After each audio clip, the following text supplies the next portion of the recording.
2025년 대한민국 아직도 사람 이름 대신 노예 계약서에 도장이 찍히는 곳이 있습니다. 지능이 조금 느리다는 이유로 월급 한 번 못 받고 10년 동안 소금밭에 갇혀 있던 남자가 있었습니다.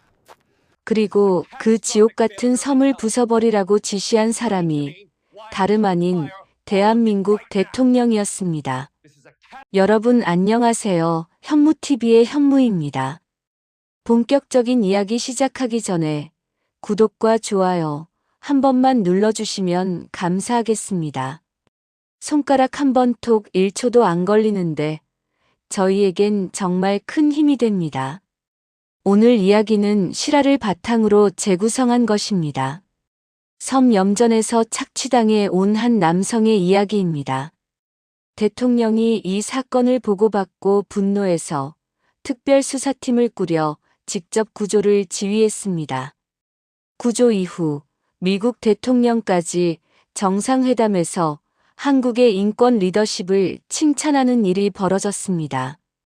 그럼 지금부터 그 사람의 입으로 직접 들어보시겠습니다. 저는 민준이라고 합니다. 원래 목포 시내에서 식당 설거지 일을 하고 있었는데 그날 제 인생이 완전히 바뀌었습니다. 저는 그때 31살이었고 작은 중국집에서 설거지하며 한 달에 80만 원을 받고 있었습니다. 많은 돈은 아니었지만 제게는 소중한 돈이었습니다. 저는 어렸을 때부터 계산이 좀 느렸습니다. 학교 다닐 때도 구구단을 외우는 게 다른 애들보다 한참 늦었고 선생님이 질문하시면 대답하는데 시간이 오래 걸렸습니다. 그래서 중학교도 제대로 못 나왔습니다. 아버지는 제가 12살 때 교통사고로 돌아가셨고 어머니는 혼자서 저와 동생을 키우느라 손이 부르트도록 일하셨습니다. 어머니는 식당에서, 공장에서 청소일을 하며 우리를 먹여 살렸습니다. 그런데 제가 20살이 되던 해 어머니가 쓰러지셨습니다. 뇌출혈이었습니다. 병원비가 너무 많이 나왔습니다. 동생은 그때 고등학교 2학년이었고 저는 어떻게든 돈을 벌어야 했습니다.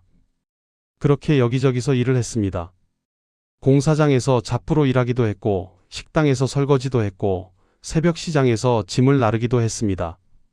제가 할 수 있는 일은 많지 않았지만 몸을 쓰는 일은 할 수 있었습니다. 그런데 일자리가 자꾸 없어졌습니다. 경기가 안 좋다고 사람을 줄여야 한다고 그런 말을 자주 들었습니다. 그날도 그랬습니다. 중국집 주인 아저씨가 미안하다는 표정으로 말씀하셨습니다. 장사가 안 돼서 사람을 줄여야 한다고 다음 달부터는 안 나와도 된다고 하셨습니다.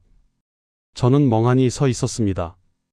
어머니 병원비는 계속 나가는데 동생 학비도 내야 하는데 일자리를 또 잃었습니다. 그날 저녁 저는 목포역 근처 컵라면 가게 앞에서 한참 서 있었습니다. 지갑에는 13,000원이 전부였습니다. 라면을 사 먹을까 말까 고민하고 있었습니다. 그때 한 남자가 다가왔습니다. 형님, 일자리 찾으세요? 남자는 40 정도 되어 보였고 인상이 괜찮아 보였습니다. 웃는 얼굴이었습니다. 저는 고개를 끄덕였습니다. 섬에 가서 일하는 건데요. 숙식 제공에 한 달에 300 드립니다. 다른 데보다 훨씬 많이 줘요. 힘든 일이긴 한데 형님 같으면 할 수 있을 것 같은데. 300만 원이라는 말에 제 귀가 번쩍 뛰었습니다. 지금까지 받던 돈의 거의 4배였습니다. 숙식까지 제공한다니 그 돈을 모두 어머니와 동생한테 보낼 수 있었습니다. 무슨 일인데요? 염전이에요. 소금 만드는 거. 힘들긴 해도 배우기 어렵진 않아요. 형님 같으면 금방 배울 수 있어요. 저는 조금 망설였습니다. 섬이라는 게 좀 걸렸습니다. 그런데 남자가 다시 말했습니다. 사장님이 좋으신 분이에요. 밥도 잘 주시고 거기 일하는 사람들 다 오래 일해요. 한 번만 가보세요. 마음에 안 들면 나오면 되고. 저는 그날 밤 깊이 생각했습니다. 아니, 사실 생각할 게 없었습니다. 당장 일자리가 필요했고 300만 원이라는 돈은 저한테 너무 큰 돈이었습니다. 다음 날 저는 그 남자를 다시 만났습니다. 남자는 계약서 같은 걸 꺼냈습니다. 저는 글씨를 읽기는 했지만 그 어려운 말들이 무슨 뜻인지 잘 몰랐습니다. 남자가 설명했습니다.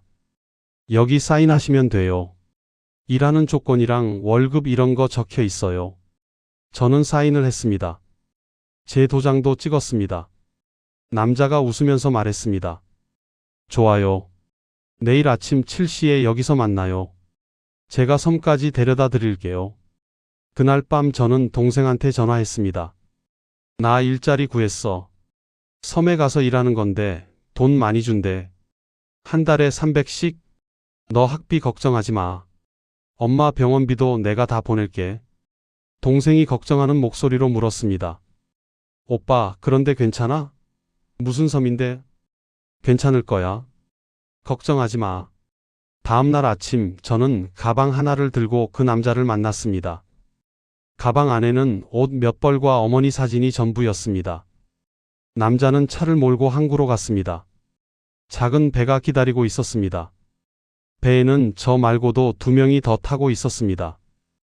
다들 저처럼 말이 없었고 표정이 어두웠습니다. 배가 출발했습니다. 파도가 거칠었습니다.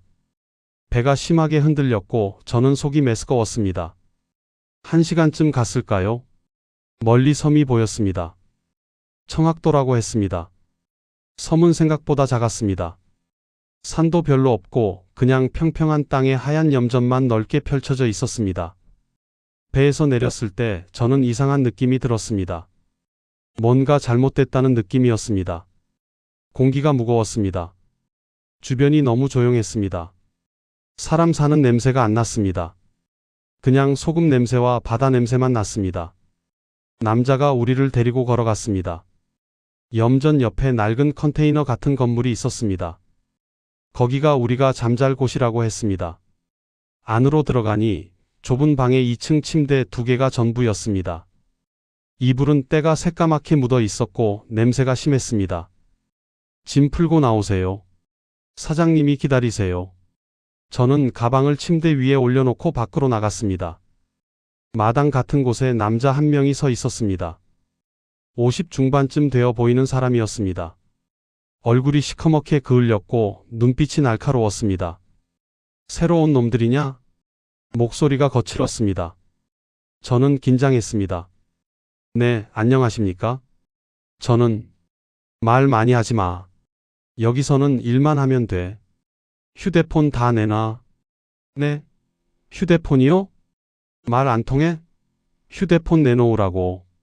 여기서는 전화 못해. 일하는데 방해되거든. 저는 어리둥절했습니다. 휴대폰을 왜 못 쓴다는 건지 이해가 안 됐습니다. 그런데 그 사람 눈빛이 너무 무서웠습니다. 저는 주머니에서 핸드폰을 꺼내 건넸습니다. 다른 사람들도 하나씩 내놨습니다. 좋아. 한 달에 한 번 일요일에 30분씩 전화할 수 있어. 그 외에는 일만 해. 알겠어? 네. 월급은 한 달에 300이라고 들었지? 근데 여기 숙식비가 한 달에 150이야. 그러니까 실제로 받는 건 150이고 그것도 1년 일하고 나서 한꺼번에 받는 거야. 중간에 나가면 한 푼도 못 받아. 계약서에 다 써 있어. 저는 멍했습니다. 150만 원이요? 숙식비를 뺀다고요? 그리고 1년 후에 준다고요? 저는 당장 다음 달부터 돈이 필요했습니다.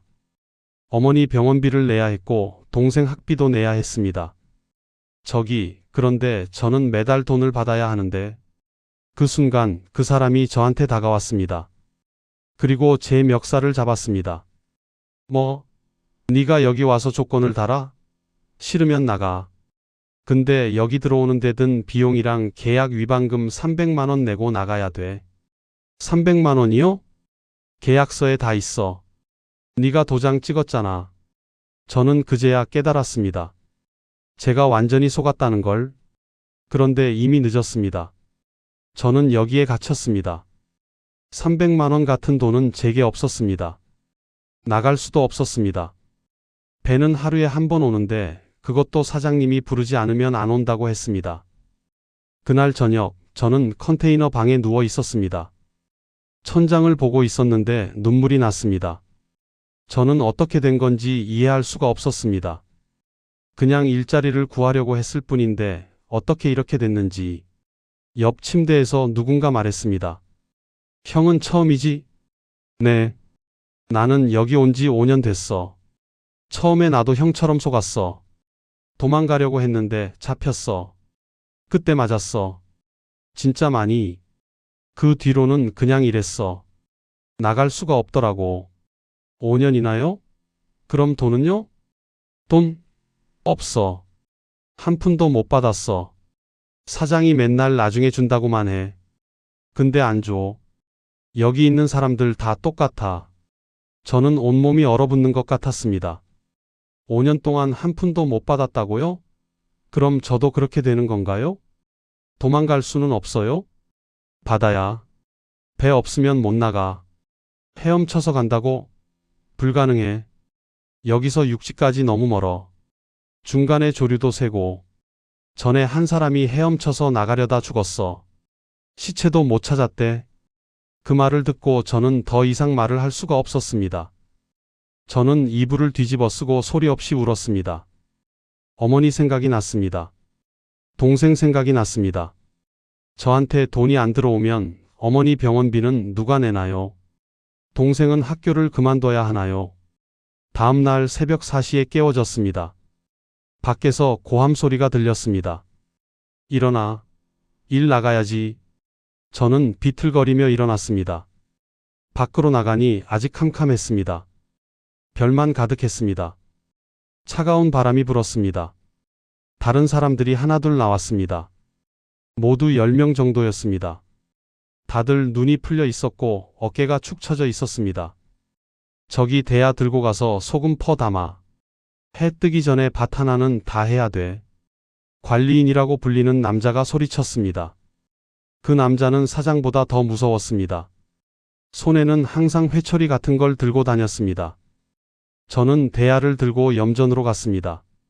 소금이 하얗게 쌓여 있었습니다. 손으로 퍼서 대야에 담았습니다. 소금이 손에 닿자 따가웠습니다. 제 손에는 원래 상처가 좀 있었는데 소금이 스며들자 너무 아팠습니다. 그런데 멈출 수가 없었습니다. 멈추면 뒤에서 고함이 들렸습니다. 빨리 안 해. 회초리 소리가 허공을 가르는 소리가 들렸습니다. 누군가 비명을 질렀습니다. 저는 고개를 들지 않았습니다. 그냥 계속 소금을 퍼 담았습니다. 해가 떴습니다. 햇빛이 소금밭에 반사돼서 눈이 부셨습니다. 너무 부셔서 눈을 제대로 뜰 수가 없었습니다. 그런데 일은 계속해야 했습니다. 아침 7시쯤 잠깐 쉬라고 했습니다. 컨테이너로 돌아가서 밥을 먹었습니다. 밥은 차가웠고 반찬은 김치 몇 조각이 전부였습니다. 국도 없었습니다. 그냥 물만 한 컵 주었습니다. 밥을 먹고 다시 염전으로 나갔습니다. 점심때까지 일했습니다. 점심도 똑같았습니다. 차가운 밥에 김치, 그리고 다시 일했습니다. 저녁 7시가 되어서야 일이 끝났습니다. 저는 온몸이 아팠습니다. 허리가 끊어질 것 같았고 손은 다 부르텄습니다. 소금 때문에 상처는 더 심해졌습니다. 그날 밤 저는 침대에 쓰러지듯 누웠습니다. 온몸이 욱신거렸습니다. 그런데 잠이 안 왔습니다. 어머니 생각만 났습니다. 동생 생각만 났습니다. 저는 여기서 나가야 했습니다. 그런데 어떻게 나가죠? 그렇게 하루가 지나고 일주일이 지나고 한 달이 지났습니다. 매일 새벽 4시에 일어나 밤 7시까지 일했습니다. 일요일에도 일했습니다. 쉬는 날은 없었습니다. 한 달에 한 번 30분 동안 전화를 할 수 있다고 했는데 그것도 관리인이 옆에서 듣고 있었습니다. 저는 동생한테 전화했습니다. 나 잘 있어. 돈은 나중에 모아서 보낼게. 걱정하지 마. 거짓말이었습니다. 저는 전혀 잘 있지 않았습니다. 돈도 한 푼 못 받았습니다. 그런데 동생한테 진실을 말할 수가 없었습니다. 동생이 걱정할까봐. 관리인이 옆에서 듣고 있어서. 그렇게 1년이 지났습니다. 1년이 지났을 때 저는 사장한테 갔습니다. 약속한 돈을 달라고 했습니다. 1년 일하면 준다고 했으니까요. 사장은 저를 보더니 비웃었습니다. 돈? 아직 멀었어. 네가 여기서 먹고 자는 게 다 돈이야. 숙식비에 전기세, 수도세 다 빼면 네가 받을 돈 없어. 오히려 네가 나한테 빚진 거야. 그게 무슨 말씀이세요? 저는 1년 동안 하루도 안 쉬고 일했는데요. 말대꾸해? 네가 여기서 얼마나 먹었는데? 하루 세 끼에 한 달이면 쌀값만 해도 얼만데? 전기도 쓰고 물도 쓰고 다 돈이야. 저는 할 말을 잃었습니다. 밥이라고 해봐야 차가운 밥에 김치뿐이었는데 그게 돈이 된다고요? 전기도 거의 안 들어오는 컨테이너에서 자는데 그게 숙식비라고요? 그럼 저는 언제 돈을 받을 수 있나요? 계속 일해. 3년쯤 일하면 그때 정산해 줄게. 3년이요? 저는 이미 1년을 여기서 보냈습니다. 3년은 또 얼마나 긴 시간인가요? 그런데 저는 어쩔 수가 없었습니다. 나갈 방법이 없었으니까요. 그날 밤 저는 또 울었습니다. 아무 소리도 내지 않고 울었습니다. 옆에서 자는 사람들이 깰까봐. 다들 저처럼 힘들게 사는 사람들인데 제 울음소리까지 들려주고 싶지 않았습니다. 2년이 지났습니다. 어느 날 새로운 사람이 왔습니다. 20살쯤 되어 보이는 젊은 남자였습니다. 이름은 태수라고 했습니다.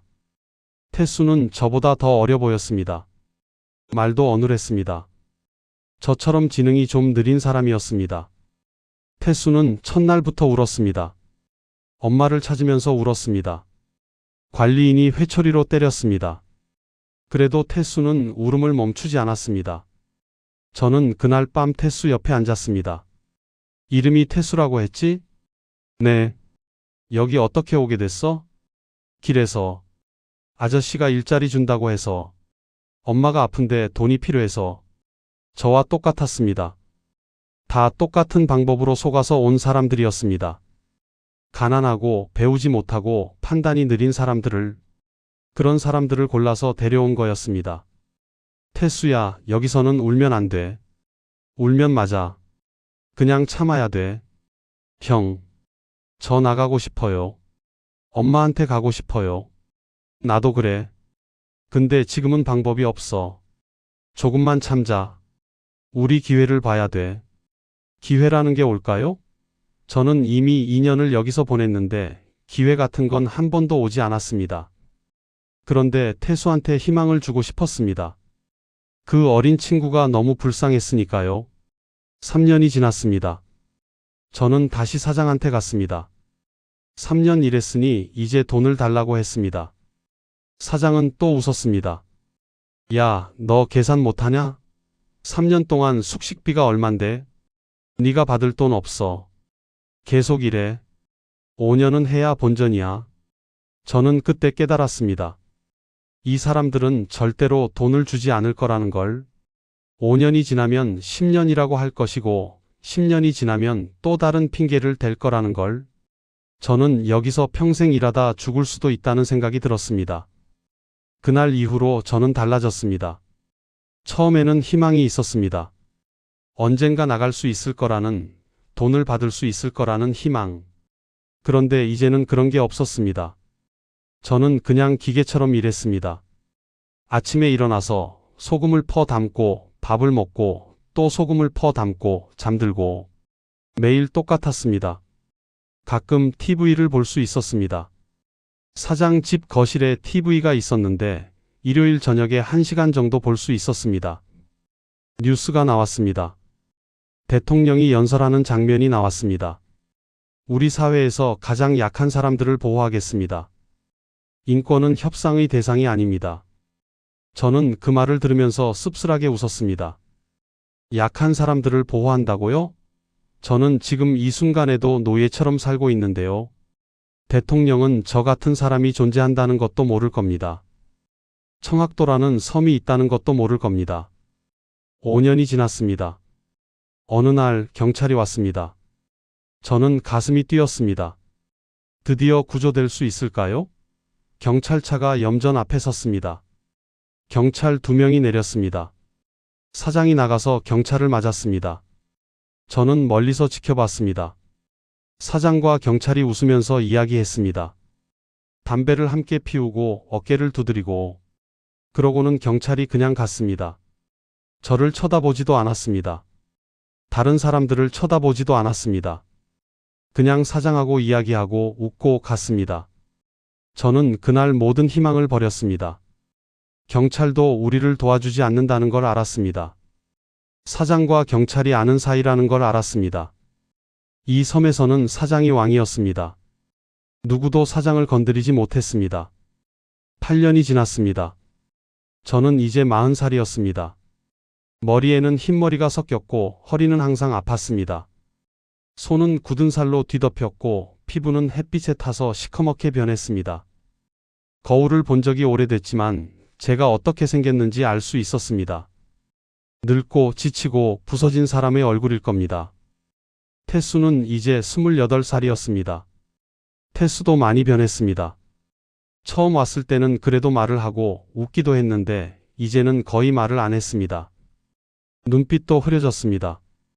저는 가끔 태수를 보면서 미안했습니다. 제가 지켜주지 못해서 미안했습니다. 10년이 지났습니다. 저는 2023년에 여기 왔으니까 이제 2023년이었습니다. 아니, 2024년이 될 것 같았습니다. 시간이 정확히 언제인지도 잘 모르겠었습니다. 날짜를 세는 것도 포기한 지 오래였습니다.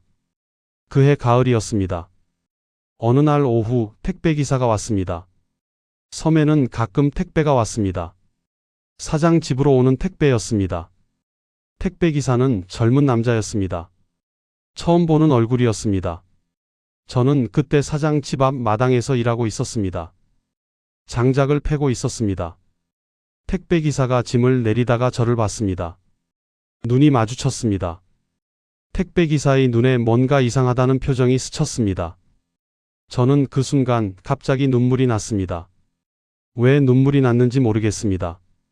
그냥 외부 사람을 보니까 제 상황이 너무 비참하게 느껴졌습니다. 택배기사가 저한테 다가왔습니다. 작은 목소리로 물었습니다. 괜찮으세요? 저는 고개를 끄덕였습니다. 그런데 눈물이 계속 났습니다. 택배기사가 주변을 살피더니 더 작은 목소리로 물었습니다. 혹시 도움이 필요하세요? 저는 순간 말하고 싶었습니다. 저를 여기서 꺼내달라고, 경찰에 신고해달라고. 그런데 입이 안 떨어졌습니다. 만약 이 사람이 사장한테 말하면 어떡하죠? 저는 맞아 죽을 겁니다. 그래도 저는 떨리는 목소리로 말했습니다.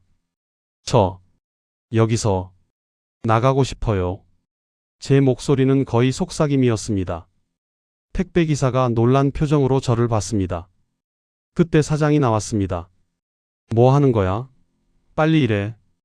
저는 화들짝 놀라서 다시 장작을 팼습니다. 택배기사는 짐을 다 내리고 떠났습니다. 저는 그 사람이 떠나는 뒷모습을 봤습니다. 아마 아무 일도 안 일어날 겁니다. 그 사람도 그냥 이상한 사람 봤다고 생각하고 잊어버릴 겁니다. 그런데 저는 틀렸습니다. 일주일쯤 지났을까요? 어느 날 밤 저는 컨테이너에 누워 있었습니다. 잠이 안 왔습니다. 밖에서 파도 소리만 들렸습니다. 그때 태수가 작은 목소리로 말했습니다. 형, 저 꿈 꿨어요. 무슨 꿈? 헬리콥터가 오는 꿈이요. 엄청 큰 헬리콥터가 여기로 와서 우리를 데려가는 꿈. 저는 쓸쓸하게 웃었습니다. 꿈이잖아. 근데 진짜 같았어요. 형도 같이 탔어요. 우리 다 같이 헬리콥터 타고 육지로 갔어요. 태수야, 그런 일은 안 일어나. 여기는 아무도 몰라. 우리가 여기 있다는 것도 아무도 몰라. 그래도 누군가는 알 수도 있잖아요. 누군가는 우리를 찾으러 올 수도 있잖아요. 저는 대답하지 않았습니다. 태수는 아직 어려서 희망을 버리지 못한 것 같았습니다. 저는 이미 희망 같은 건 다 버렸습니다. 그런데 그로부터 한 달쯤 지났을 때 이상한 일이 일어났습니다. 사장이 갑자기 긴장하기 시작했습니다. 관리인들도 뭔가 불안해하는 것 같았습니다. 서로 모여서 작은 목소리로 이야기하고 저희를 더 감시했습니다. 어느 날 저녁, 저는 사장 집 근처를 지나가다가 전화 소리를 들었습니다. 사장이 누군가와 통화하고 있었습니다. 아니, 그게 무슨 소리야? 청와대에서 직접 전화가 왔다고? 미쳤어? 뭘 알고 전화한 거야? 청와대라는 단어에 저는 멈춰 섰습니다. 청와대요? 대통령이 있는 곳이요? 됐어, 알았어. 일단 조용히 있어. 아무 일 없는 것처럼 행동해. 알았지? 사장이 전화를 끊었습니다. 저는 얼른 그 자리를 떠났습니다.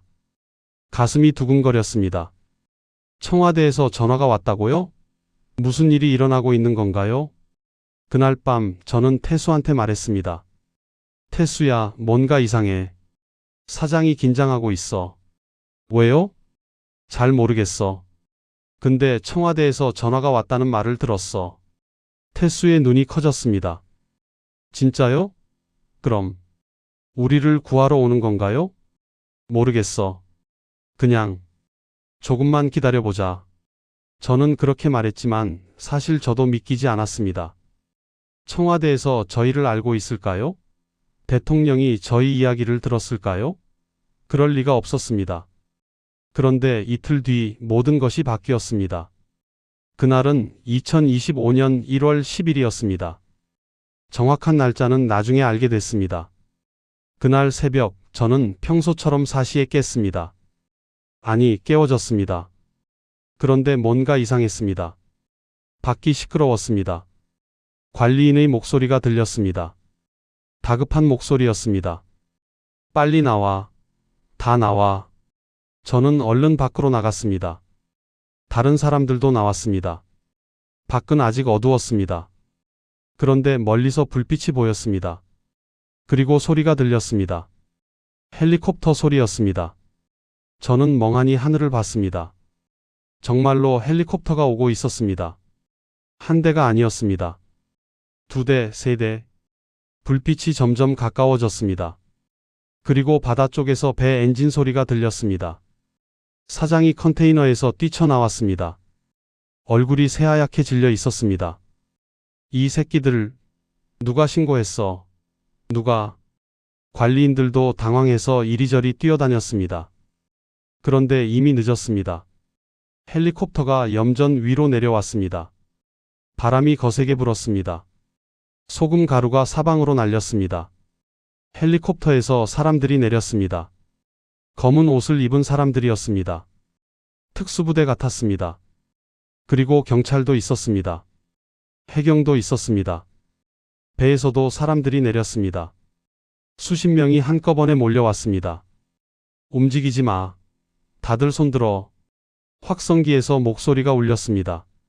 사장과 관리인들이 도망치려고 했습니다. 그런데 순식간에 붙잡혔습니다. 수갑이 채워졌습니다. 사장이 소리쳤습니다. 이게 무슨 짓이야? 나 변호사 부를 거야. 내가 뭘 잘못했어? 경찰 한 명이 차갑게 말했습니다. 청와대에서 바로 전화 왔어요. 대통령이 직접 즉시 전원 구조하라고 지시했어요. 당신들 끝났어요. 저는 그 말을 듣고 주저앉았습니다. 다리에 힘이 풀렸습니다. 대통령이요? 대통령이 저희를 구하라고 지시했다고요? 한 경찰관이 저한테 다가왔습니다. 괜찮으세요? 다치신 데는 없으세요? 저는 고개를 저었습니다. 눈물이 났습니다. 이번에는 슬픔의 눈물이 아니었습니다. 이제 나갈 수 있어요? 네, 이제 괜찮습니다. 저희가 모시고 나갈게요. 태수가 제 옆으로 달려왔습니다. 태수도 울고 있었습니다. 형, 진짜예요? 우리 나가는 거예요? 그래. 태수야, 우리 나가는 거야. 저는 태수를 껴안았습니다. 우리는 그렇게 한참을 울었습니다. 12년 만에 처음으로 기쁨의 눈물을 흘렸습니다. 헬리콥터가 저희를 태우고 떠났습니다. 창밖으로 청학도가 점점 멀어졌습니다. 12년 동안 갇혀있던 그 섬이 작아졌습니다. 저는 창문에 얼굴을 붙이고 그 섬을 봤습니다. 다시는 돌아가고 싶지 않은 곳이었습니다. 다시는 보고 싶지 않은 곳이었습니다. 옆자리에 앉은 경찰관이 말했습니다. 목포 병원으로 갑니다. 거기서 건강검진 받으시고 쉬시면 됩니다. 저희 정말 자유로운 건가요? 네, 이제 자유입니다. 걱정하지 마세요. 저는 그제야 실감이 났습니다. 정말로 끝났구나. 악몽 같은 12년이 끝났구나. 병원에 도착했습니다. 의사 선생님들이 저희를 진찰했습니다. 엑스레이도 찍고 피검사도 하고 여러 가지 검사를 했습니다. 의사 선생님이 심각한 표정으로 말했습니다. 허리 디스크가 심하게 왔네요. 손목과 어깨도 많이 손상됐고요. 영양실조 상태도 심각합니다. 당분간 입원 치료가 필요합니다. 저는 고개를 끄덕였습니다. 그런데 사실 몸이 아픈 건 괜찮았습니다. 지금 이 순간이 너무 행복했으니까요. 깨끗한 병원 침대에 누워 있다는 것만으로도 행복했습니다. 그날 저녁 병원 TV에서 뉴스가 나왔습니다. 앵커가 말했습니다. 오늘 새벽 전남 청학도에서 충격적인 현대판 노예 사건이 적발됐습니다. 대통령이 직접 구조를 지시했고 특수부대와 해경이 투입돼 피해자 12명을 구조했습니다. 화면에 청학도 염전이 나왔습니다. 헬리콥터가 내려앉는 장면, 사장과 관리인들이 체포되는 장면이 나왔습니다. 그리고 대통령이 나왔습니다. 대통령은 청와대 집무실에 앉아 있었습니다. 표정이 단호했습니다. 대통령이 말했습니다. 우리 사회에서 가장 약한 사람들이 이렇게 착취당하고 있었다는 사실에 분노합니다. 지능이 조금 부족하다는 이유로, 가난하다는 이유로 사람을 노예처럼 부리는 일은 절대로 용납할 수 없습니다. 대통령의 목소리는 떨리고 있었습니다. 진짜 화가 난 것 같았습니다. 저는 오늘 이런 일이 다시는 일어나지 않도록 특별법 제정을 지시했습니다. 장애인과 취약계층을 고용하는 모든 사업장에 대한 전수조사를 실시하겠습니다. 그리고 피해자들에게는 국가가 끝까지 책임지겠습니다. 대통령이 카메라를 똑바로 봤습니다. 진짜 강한 나라는 가장 약한 시민을 포기하지 않는 나라입니다. 대한민국은 그런 나라가 되겠습니다. 약속드립니다. 저는 그 말을 듣고 또 울었습니다. 제가 평생 들어본 말 중에 가장 따뜻한 말이었습니다. 대통령이 저 같은 사람도 시민이라고 불러주었습니다. 저를 포기하지 않겠다고 했습니다. 태수가 옆 침대에서 말했습니다. 형, 대통령이 우리 얘기하는 거 맞죠? 그래. 맞아. 형, 저 대통령님한테 고맙다고 말하고 싶어요. 나도 그래. 나도 고맙다고 말하고 싶어. 며칠 뒤 기자들이 병원에 왔습니다. 저희 이야기를 듣고 싶다고 했습니다. 처음에는 무서웠습니다. 제 얼굴이 TV에 나오면 어떡하죠? 사람들이 저를 이상하게 볼까요? 그런데 담당 경찰관이 말했습니다. 얼굴은 안 나갑니다. 목소리도 변조됩니다. 걱정 마세요. 그냥 있었던 일을 말씀해 주시면 됩니다. 저는 기자한테 12년 동안 있었던 일을 말했습니다. 처음 섬에 끌려갔던 날, 휴대폰을 빼앗긴 일, 임금을 못 받은 일, 도망치려다 포기한 일, 다 말했습니다. 말하면서 또 울었습니다. 그런데 이번에는 부끄럽지 않았습니다. 제가 잘못한 게 아니니까요. 뉴스가 나간 뒤 전국이 들끓었습니다. 사람들이 분노했습니다.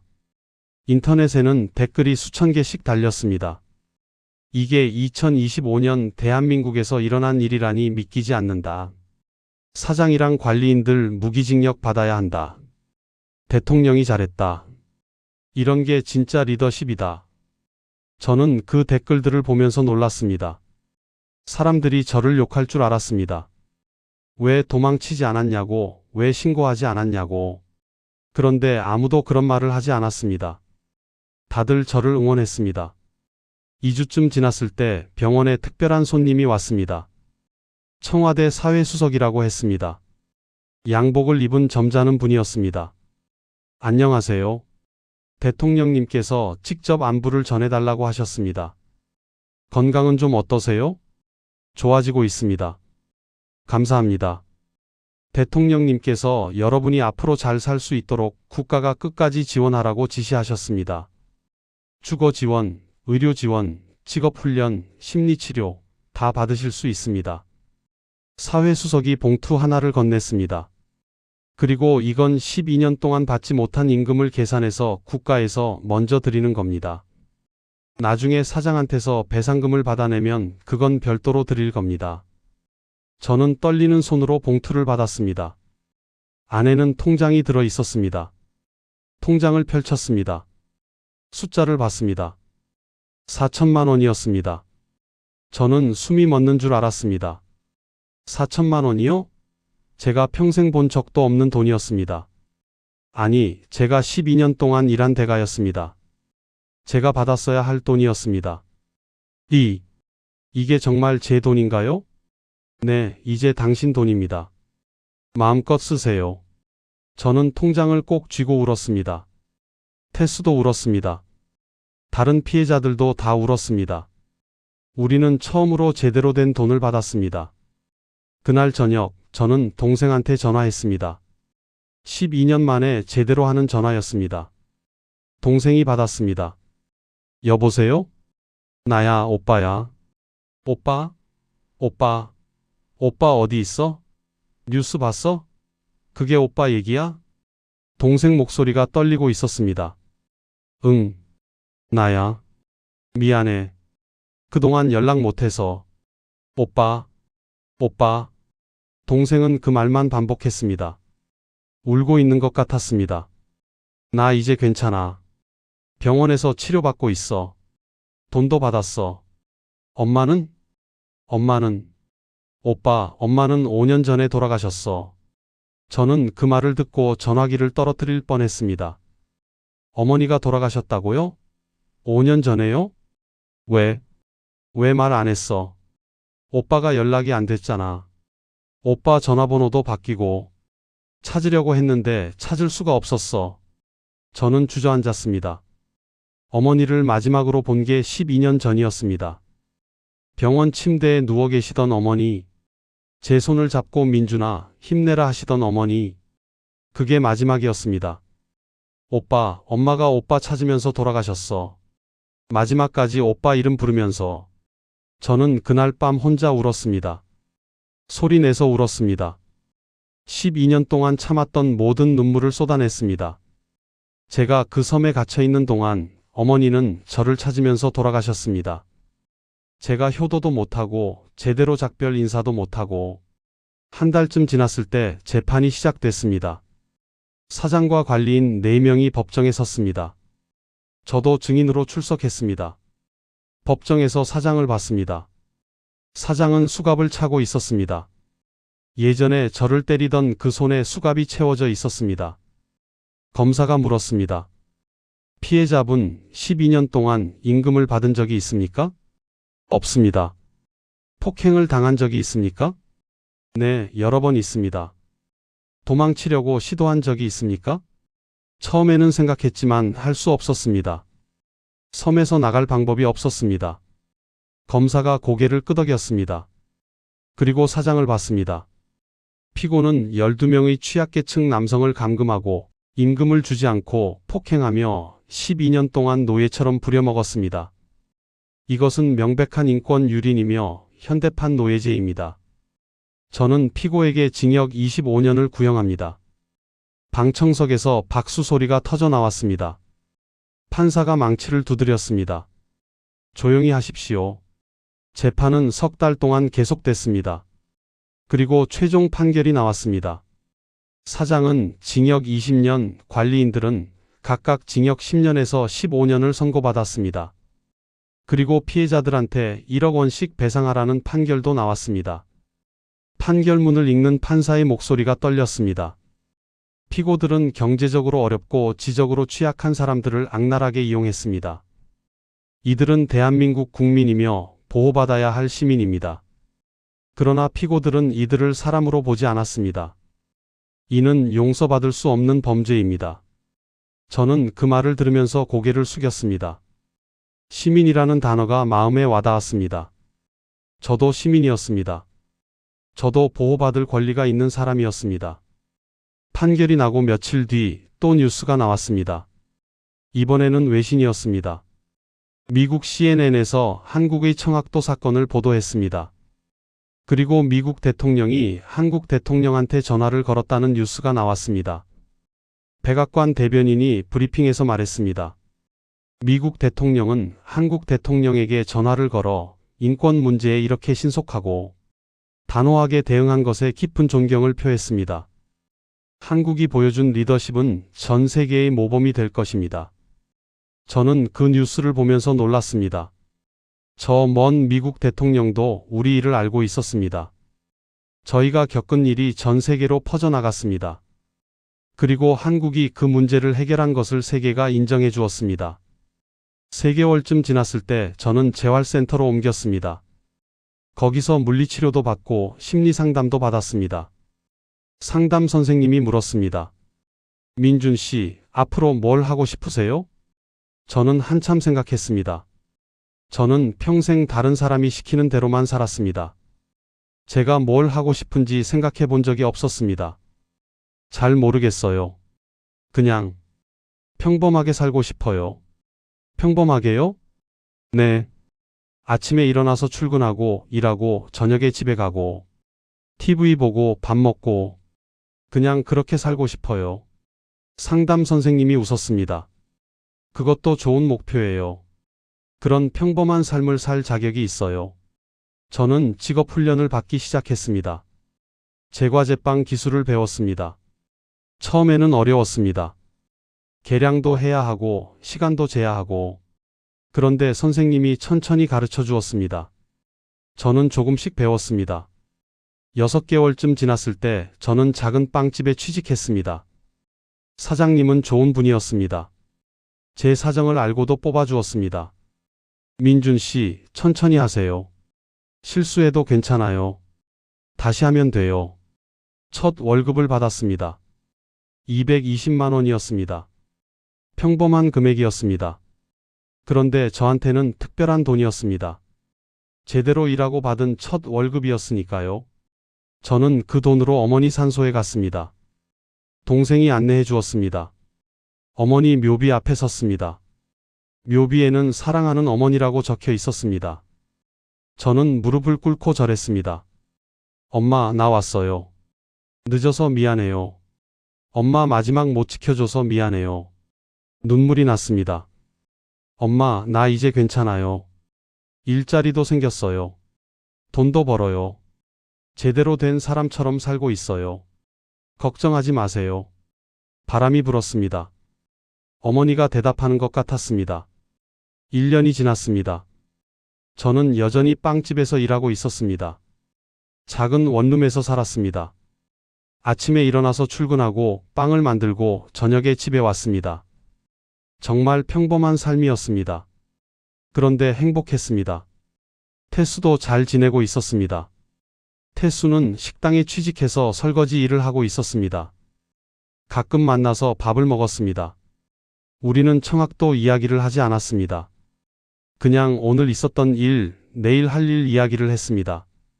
어느 날 TV에서 특별 다큐멘터리가 나왔습니다. 강한 대한민국, 약자를 지키다라는 제목이었습니다. 청학도 사건 이후 바뀐 것들을 보여주는 프로그램이었습니다. 새로운 법이 만들어졌습니다. 취약계층 고용사업장에 대한 정기 점검이 의무화됐습니다.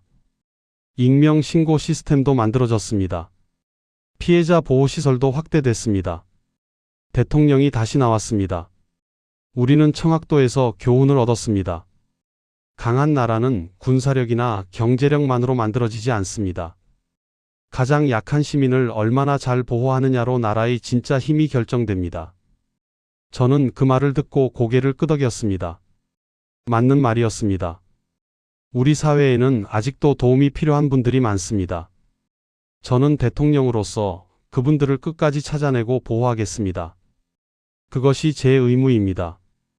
저는 TV를 끄고 창밖을 봤습니다. 거리에는 사람들이 걸어다니고 있었습니다. 모두 자기 삶을 살고 있었습니다. 저도 이제 그들 중 하나였습니다. 예전의 저는 그냥 약한 사람이라고 생각했습니다. 아무것도 할 수 없는 사람이라고 생각했습니다. 그래서 당하고만 살았습니다.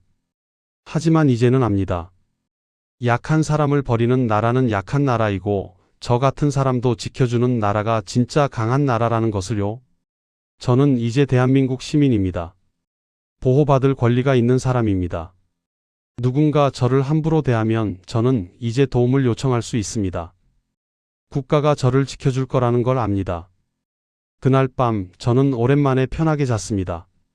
악몽을 꾸지 않았습니다.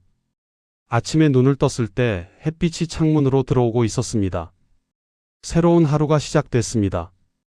저는 일어나서 옷을 갈아입었습니다. 거울을 봤습니다.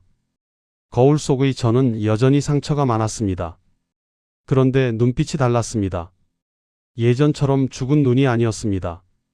살아있는 사람의 눈이었습니다. 저는 집을 나섰습니다. 버스를 타고 빵집으로 갔습니다. 오늘도 빵을 만들 겁니다.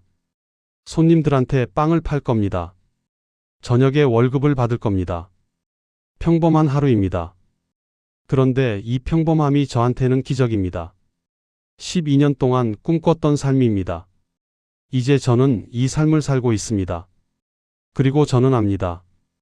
제가 이 삶을 살 수 있는 건 저를 포기하지 않은 사람들 덕분이라는 걸. 택배기사님, 신고해주신 분들, 대통령, 경찰, 의사 선생님들, 상담 선생님들, 모든 분들 덕분입니다. 저는 이제 제 삶을 살 겁니다. 평범하지만 소중한 삶을. 그리고 언젠가 저도 누군가를 도울 수 있는 사람이 되고 싶습니다. 저처럼 힘든 사람을 도울 수 있는 사람이요. 왜냐하면 이제 저는 알거든요. 진짜 강한 사람은 약한 사람을 무시하는 사람이 아니라 약한 사람을 지켜주는 사람이라는 걸요. 오늘 이야기를 여기서 마치겠습니다. 힘없고 배우지 못했고 판단이 느리다는 이유로 사람을 노예처럼 부려먹는 일이 2025년 대한민국에서 실제로 벌어졌습니다. 12년 동안 한 푼도 받지 못하고 매일 새벽부터 밤까지 일하고 도망칠 수도 없이 갇혀있던 사람들이 있었습니다. 하지만 그 현실을 직시하고 바로잡았을 때 한국은 더 강한 나라가 됐습니다. 대통령이 직접 구조를 지시했고 특수부대가 투입됐고 피해자들은 구조됐습니다. 가해자들은 법의 심판을 받았고 새로운 법이 만들어졌습니다. 그리고 전 세계가 한국의 리더십을 인정했습니다. 강한 한국은 가장 약한 사람을 포기하지 않는 나라입니다. 지능이 조금 부족해도 가난해도 배우지 못했어도 모두가 존엄한 시민입니다. 그들을 지킬 때 우리는 진짜 강한 나라가 됩니다. 오늘 이야기를 들으시면서 이런 일은 다시는 일어나면 안 된다고 느끼셨다면 좋아요와 구독 그리고 댓글로 약자를 지키는 나라가 진짜 강한 나라다 한 줄만 남겨주십시오. 여러분의 1초짜리 클릭이 이런 이야기를 계속 세상에 알리는데 큰 힘이 됩니다. 그리고 여러분 주변에 도움이 필요한 분이 계시다면 외면하지 말아 주십시오. 여러분의 작은 관심 하나가 누군가의 인생을 구할 수 있습니다. 현무TV는 앞으로도 우리 사회의 진짜 이야기, 꼭 알아야 할 이야기를 계속 전하겠습니다. 구독과 알림 설정 꼭 해주시고 다음 이야기에서 또 뵙겠습니다. 감사합니다.